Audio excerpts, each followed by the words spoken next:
Ny fahatsarany Jesosy Kristy aneo amintsika rehetra izay manaraka an'izao fandarana fanorenam-pinoana eto amin'ity MCTV amintsika ity. Fotoana ray indray androany andraisantsika fizarana ara-panahy ary noana ary havana fa rehefa ny filazantsara ny tonga ao anatsika dia endrim-pitiavan'Andriamanitra tsara indrindra izany ary hanova ny fiainantsika. Hivavaka isika raha ametraka an'izao fotoana eo am-pelantan'Andriamanitra izao. Fanay masonao mitenena aminay pitsio izahay kasio izahay amin'ny anaran'i Jesosy. Amen. Apokalipsy toko 3 no ndeha andraisantsika fampahirezana fampiorenana amin'ity anio ity. Apokalipsy toko 3 dia raisika ny 5:12 sy ny 4:19. Amin'ny anaran'i Jesosy fantatro ny asanao fa tsy mangatsika na mafana ianao, aleo mangatsika na ho mafana ianao, fa satria matimaty ianao dia fa tsy mafana na mangatsika dia efa alohan'ny vavako ianao. Dia toy izy kovetivety any amin'ny 9:20 dia mivaky toy izao hoe: indro efa mitsangana eo am-baravarana ka mandondona, raha misy mihaino feo ka mamono varavarana dia hiditra ao aminy dia hiary sakafo aminy ary izy amiko. Jesosy nilaza nyity fanambarana ity ry havana ary indraindray io ten'Andriamanitra io tena ohatry ny hoe mampivarahontsana kanefa mifono fitiavana lalina avy amin'Andriamanitra. Ny fitiavana ao anatin'io teny io dia Andriamanitra tsy tia antsika hiazakazaka, ahitantsika hiazakazaka ao any amin'ny fahaverezana. Ary rehefa niteny tamin'ny fiangonana izy ary zany mbola tokony hisaorantsika an'Andriamanitra raha mbola miteny Andriamanitra androany dia tadidio fa fitiavana antsika izany. Rehefa niteny izy dia nilaza izy hoe fantatro izy ny asanao. Tsisy miafina eo anatrehan'Andriamanitra zany ny ataontsika, ny asantsika, na amin'ny ariary na ny amin'ny takona, na ny teneny ny vavantsika na ny any anatiny fotsika tsy miloka, dia tsisy miafina amin'Andriamanitra. Io zany andao angataka mba hahitsy foana eo anatrehan'Andriamanitra. Ary io izy hoe ny zavatra hitan'Andriamanitra ho izy manjany fiangonana anankiray tao Laodikea dia ho izy hoe tsy mafana ianao dia tsy mangatsika ianao fa matimaty. Ary ny tena pozona ao anatin'ilay matimaty dia ambarany hoe halohan'ny vavako. Ry havana mitodika amintsika kristianina zao havatra zao androany, mila mandeha ny teny isika fa ny matimaty dia alohan'ny vavan'Andriamanitra. Ny matimaty tompoko raha janona amin'izao fotsiny ny rano matimaty dia tsy hivadika hafana mihitsy, fa ny lalana andehanan'ny matimaty dia ho any amin'ny fangatsiahana. Ary efa mangatsika isika dia lavitra an'Andriamanitra fahaverezana ny hafarana. Raha tsapanao tsara zany hafatra zany dia tena fitiavan'Andriamanitra amerina antsika hiverina hafana sy hirehitra indray. Mety matimaty ny fanompotsika an'Andriamanitra, mety matimaty ny fahafoizantsika ao an'Andriamanitra, mety matimaty ny fiainam-bavakantsika, mety matimaty ny fiainam-pitiavantsika, mety matimaty ny fanaovantsika ny asan'Andriamanitra, mety matimaty ny famakiantsika Baiboly, fa averika ny matimaty dia makany amin'ny fangatsiahana. Indro efa mitsangana ho Jesosy eo am-baravarana ka mandondona. Hitanao zany afatra zany, Jesosy mbola mandondona indray. Raha misy ozy izy mihaino feko ka mamono varavarana dia hiditra ao aminy, dia hiditra ao aminy hiary sakafo aminy. Hitanao ny fiverenany ny hafanana ara-panahy, ny firehetana ara-panahy dia Jesosy avelantsika hanapaka 100 isan-jato ao anatsika.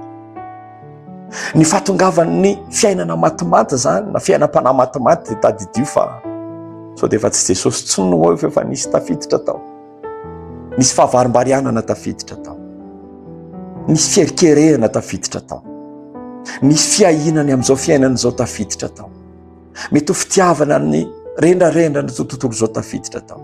Sao dia nisy alahelo tahotra, nisy otrika, nisy vesatra tafiditra tao anatsika nahatonga an'izany fiainam-panahintsika matimaty zany. Dia tia-pamaranana halohan'ny vavan'Andriamanitra rehefa tsy mafany isika namangatsika. Androany mbola tsy tary raha mandondona amin'ny alalan'izao afatra izao Andriamanitra, miverena manao vavavaka, mibeba hialao izay ratsy fanao, alaviro izay hitanao fa mampangatsika anao amin'Andriamanitra, dia miverena fa raha hiverina ianao dia ho raisiko indray. Voninahitra dia ho an'Andriamanitra irery ihany any. Pasteur Andrantomahenina no nizarana izany afatra izany tamin'ity anio ity avy amin'ny fiangonana Fanasy Fiainana. Finaritra isika rehetra. Vaovao mafaly anao?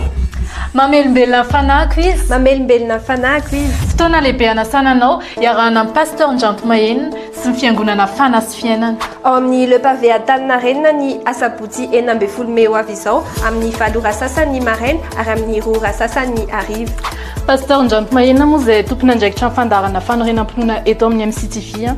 Tonga eto ianao Pasteur hanazava misimisy kokoa ny andinindiny mahakasika ny fotoana lehibe izay karakarainareo io. Finaritra daholo tsika rehetra ary tononona ny fiadanan'ny tompo ao amin'ny tsirairay amin'izao ora sy fotoana izao. Manana fiaonana lehibe isika amin'ny sabotsy fa 12 ny volana May ho avy izao etsy amin'ny Le Pavé Antaninarenina, fotoana maraina sy hariva izy io. Ny antony io fotoana io dia ho anao, ho antsika rehetra. Misy lohahevitra izay no omen'ny tompo hoe mamelombelona ny fanahiko izy, ary io dia iompana ho anao, ho antsika. Misy fotoantsika ry havana, mety hoe kristiana manompo an'Andriamanitra, mangetaeta an'Andriamanitra, fa misy fotoana reraka ny fanahintsika, misy fotoana verevitra isika, misy fotoana mety hoe torovana ny azakazaka. Dia izay indrindra ny antony fotoana io, mba nampiasain'ny tompo izay ampahery anao, ampitraka anao izara ny filazantsara ny Jesosy Kristy ho anao, satria ny tavan-drala maharanitra ny tavan-drala. Mazava tsara izay Pasteur. Ahoana selona kosa ny andindiny mahakasika ny fandaharam-potoana ao anatin'io fotoana io, misy hira ve sa tonga dia toriteny be sa ahoana Pasteur? Ny fotoana voalohany dia manomboka ny 7 ora sasany. Ao anatin'ny fotoana maraina io dia misy fiankofana, fiderana, fifonana, fitaomana ny olona hibebaka anatona ny tompo, ary mazava ho azy ny fotoana rehetra dia misy filazantsara izay fampizarana, misy fijoroana vavolombelona ihany koa amin'izy io, satria betsaka ny mandray fahasoavana amin'ny alalan'ny fizarana maro izay anirahan'ny tompo dia mba te handray fijoroana vavolombelona mba hifampahery izany tsika ao anatin'io.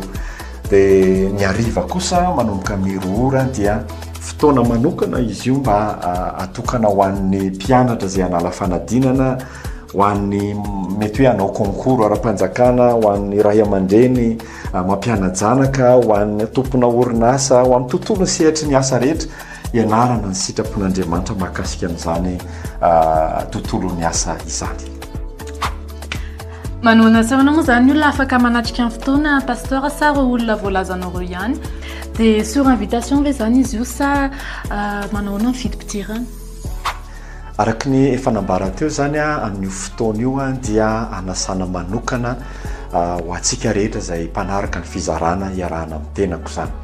Ao anatin'izany isika eto amin'ny MCTV, eo ihany koa ny fandarana solika fitaiza any amin'ny radio Fiainana BDB 104.6, any amin'ny radio An'i Kristy radio 107.6, dia eo ihany koa ny fandarana Antsapiderany isan'andro amin'ny Viva radio, ary ny mpanaraka ny page Fanasy Fiainana. Asaina avokoa sika rehetra fa ambom-piaona tsika rehetra izy io mba hifampaherezana ary amafisina fa mba te andre fijoroana vavolombelona aminareo izay ao anatin'izany. Dia ny hariva kosa dia fotoana ho antsika rehetrarehetra tsy hakanavaka izay misehatra amin'ny tontolon'ny fianarana, ny asa, hianatra ary hijery ny sitrapon'Andriamanitra manokantsika ao anatin'izany, satria tenin'Andriamanitra ny orenantsika ny amin'ny hoe ankino amin'ny Jehova ny asanao dia ho lavorary izay kasainao. Tsisy afa-tsy Andriamanitra rery mahalavorary ny fikasantsika, na ny fianarana na ny asa. No izany dia asaina manokana ianao ao anatin'izany tontolo ny asa izany sy ny fianarana ho avy amin'izany. Mariana fa ny fotoana maraina na ny hariva dia ny safidy manokana mihitsy izay samy tsy misy vidim-pidirana avokoa. No izany dia tongava maro fa miandry anao Jesosy. afaka manentana farany ary ve anao pasteur ho an'ireo olona izay ho avy a mahakasika ny zavatra izay ho raisina sy hiova eo amin'ny fiainan'ny olona amin'ny fanatrehana an'io fotoana io. Ny azo antoka dia eo amin'ny fanatrehan'Andriamanitra dia misy hery, misy fahatsarana dia misy voninahitra. Izany manome antoka ny tompo ho an'izay ho avy amin'io fa hisy fiovam-piainana ho voaraina. Ary ny voalohany ao anatin'izany dia ny famonjena ao amin'i Jesosy, ny vokatra izany famonjena izany satria izany no zava-dehibe indrindra ao anatin'ny fiasakazahana amin'izao andro farany izao. Ary mazava ho azy ny famonjena ao amin'i Jesosy dia santaritsika ty tany dia misy fiantraikany amin'ny asa aman-draharaha, amin'ny asa tokantrano, amin'ny fianarana, amin'ny fiainana lafim-piainana rehetra izy io. Izany tena zava-dehibe ho an'izay ho avy ny handray an'izany sitrapon'Andriamanitra izany hamantarany tsirairay ny planin'Andriamanitra tsara lavitra eo amin'ny fiainana.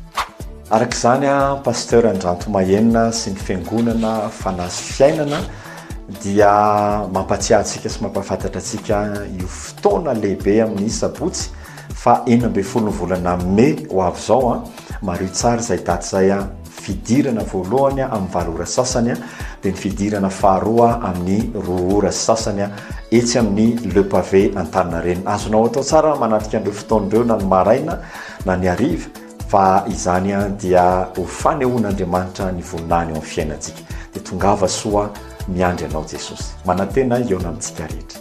Tahiny Jesosy daholo. Manantena fahatongavanao zany amin'ny fotoana io.